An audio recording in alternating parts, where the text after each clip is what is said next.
É bastante comum na internet vermos pessoas dando palpites a respeito de coisas que elas não entendem.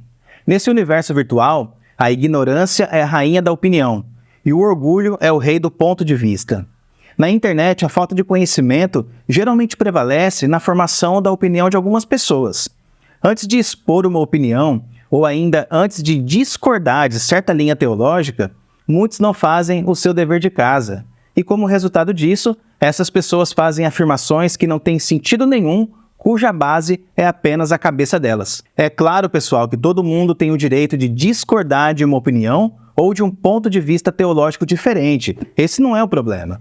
O problema é quando a pessoa discorda sem apresentar os devidos argumentos contrários, e pior ainda é quando ela parte para o ataque pessoal na tentativa de manchar a imagem do oponente.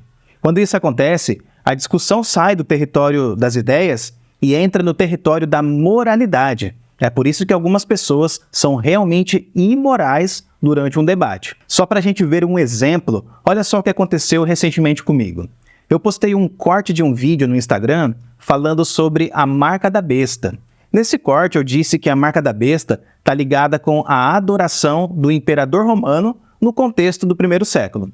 E por isso a marca da besta não tem a ver com a tecnologia moderna e, portanto, não se trata de uma profecia relacionada ao fim do mundo. Esse vídeo teve uma considerável repercussão no Instagram e, como é natural acontecer, o vídeo também foi assistido por pessoas que não me seguem e que pensam diferente de mim a respeito desse tema. E de repente surgiu um cidadão chamado Fábio e ele escreveu um comentário perguntando de onde eu tinha tirado essa ideia e em seguida ele perguntou se eu cheguei a ler o livro de Apocalipse, insinuando com isso que eu estava falando uma bobagem que não se encontra na palavra de Deus. Eu respondi o comentário dizendo que existem obras acadêmicas que apoiam a teoria que eu apresentei no vídeo.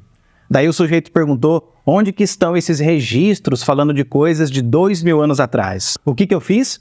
Eu citei para ele o nome de algumas obras, tanto de história quanto de escatologia, e perguntei qual desses livros que ele já tinha lido.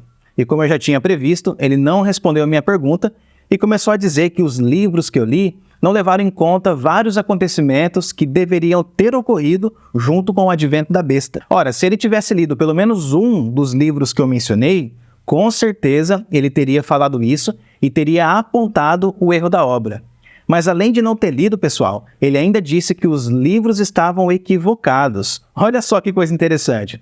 Ele afirmou que os livros não levaram em conta vários fatores e ele disse isso sem ter lido nenhum deles. Esse cara deve ter o dom da revelação. Depois disso, ele disse que Apocalipse trabalha com lógica, que tem muitos detalhes envolvidos e que, na verdade, até hoje, ninguém foi capaz de explicar a complexidade das profecias. Dá uma olhada aí no argumento do grande especialista. É que com o advento da besta e seus sinais, vem junto vários acontecimentos e seus livros não levou em conta. Por isso está sem pé nem cabeça o que você disse.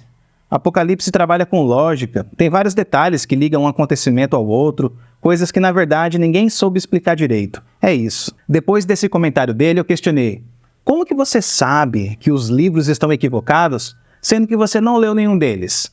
E novamente ele fugiu da minha pergunta e deu essa explicação aqui meia boca. Ué, você está dizendo que a fase da besta foi na época do Império Romano? Nada a ver. Tem vários acontecimentos atrelados ao reino da besta que não ocorreu ainda, quanto mais na época do Império. Daí eu perguntei para ele, quais, por exemplo? Você acha que ele respondeu minha pergunta? É claro que não. O grande especialista em profecia disse o seguinte, exemplo é o seu vídeo, apaga que dá tempo. Aí, meu irmão, eu segui o conselho de Provérbios que diz, responda ao insensato segundo a sua tolice, para que ele não seja sábio aos seus próprios olhos. Por isso, eu dei uma resposta mais dura e mais contundente para ele. Eu disse que a cada argumento que ele apresenta, fica mais evidente que ele não entende nada do assunto. E junto com a ignorância sobre o assunto, ele também é arrogante, porque não sabe discordar e critica as obras acadêmicas sem ter lido nenhuma delas. Então seria melhor ele ficar quieto para não continuar passando vergonha na internet. Obviamente, pessoal, esse comentário mais enérgico incomodou o grande especialista. E o mais impressionante é que ele respondeu como se tivesse refutado os argumentos do vídeo, disse ainda que eu fiquei bravo por ter sido refutado e que seria melhor eu abandonar o livro de Apocalipse. Meu Deus do céu, a ignorância é realmente atrevida. Olha só o que ele escreveu. Eu tenho dó de sujeito que posta bobagens, fica bravo quando refutado, pois sequer tem argumentos para defender ou explicar o que posta. Desiste de Apocalipse, ô homem letrado. Agora, o que você acha que aconteceu depois que ele comentou isso? Vamos ver se você adivinha. Ele nem esperou a minha resposta, pessoal. Ele postou e simplesmente me bloqueou. Essa situação nos ensina que é muito necessário discordarmos dos outros com conhecimento e respeito, pessoal, principalmente no mundo virtual, onde as palavras podem ser interpretadas de maneiras diferentes. A nossa discordância tem que ser respeitosa e precisa de fundamentação. Se não tiver fundamentação, que haja pelo menos humildade da nossa parte em reconhecer que precisamos crescer no conhecimento. Afinal de contas, ninguém nasce sabendo e ninguém vai saber de tudo. Em questões secundárias da escatologia, sejamos respeitosos em discordar daqueles que pensam diferente de nós. Além de ser uma atitude bíblica e cristã, isso vai trazer maturidade em todas as áreas da nossa vida.